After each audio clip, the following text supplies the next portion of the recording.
Hello everyone, শুভ চৈত্র সংক্রান্তি আপনাদের সবাইকে। আপনারা সবাই কেমন আছেন? আশা করি সবাই ভালো আছেন, সুস্থ আছেন। পাড়ার চড়ক পূজায় গিয়ে কি কি আনন্দ করলাম আপনাদের সঙ্গে শেয়ার করব। আমার মেয়ের হেয়ার কাট একটু করিয়ে নিলাম মর্নিংয়ে, তারপর ভালো করে স্নান টান করিয়ে লাঞ্চটা করিয়ে নিলাম। আমি আমার মেয়েকে রেডি করে আমিও ঝটপট রেডি হয়ে নিলাম। রেডি হয়ে বেরিয়ে পড়বো চড়ক পূজা দেখতে।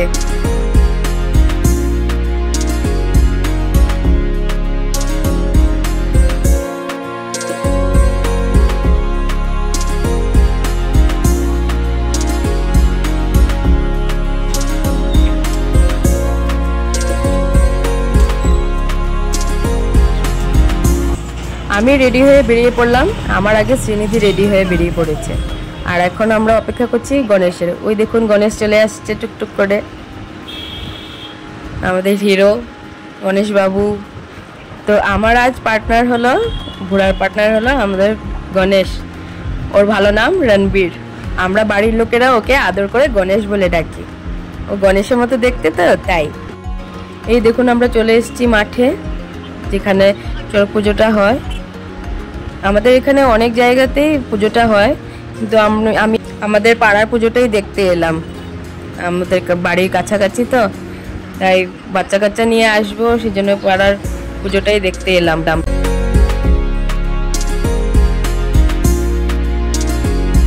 এখনো পুজোটা স্টার্ট হয়নি, কিন্তু আস্তে আস্তে পুজোটা স্টার্ট করা হচ্ছে। ওই দেখুন স্টার্ট হয়ে গেছে পুজো। শিবগড়িকে পুজো করা হচ্ছে, ওদের বিয়ে করানো হচ্ছে।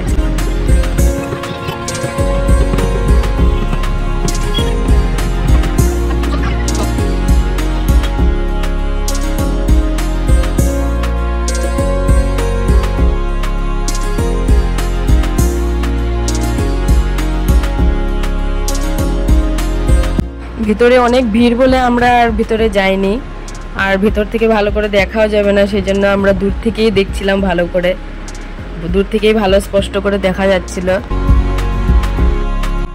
ওখানে অনেকক্ষণ দাঁড়িয়ে দাঁড়িয়ে আমাদের পায়ে ব্যথা হয়ে গেল, আর তারপর খিদেও পেয়ে গেল একটু মুখরোচক কিছু খাবার। তারপর আমরা চলে এলাম গোলপাপড়ি খেতে।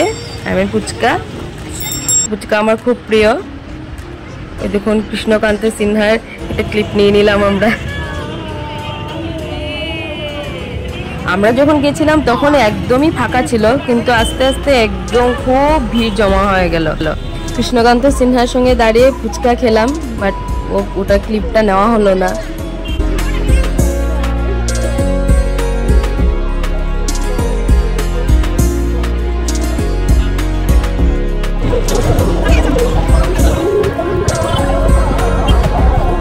খুব গরম লাগছিল বলে তারপর আমরা গোলা খেতে চলে এলাম। আমি আর গণেশ গোলা খেলাম একসঙ্গে।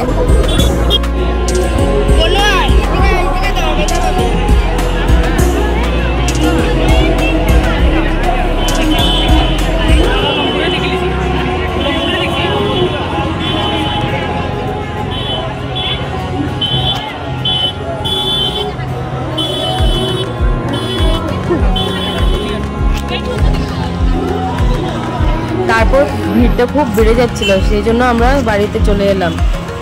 আপনাদের সঙ্গে দেখা হবে অন্য আর একটা ব্লগে। লাইক, শেয়ার, কমেন্ট করতে ভুলবেন না।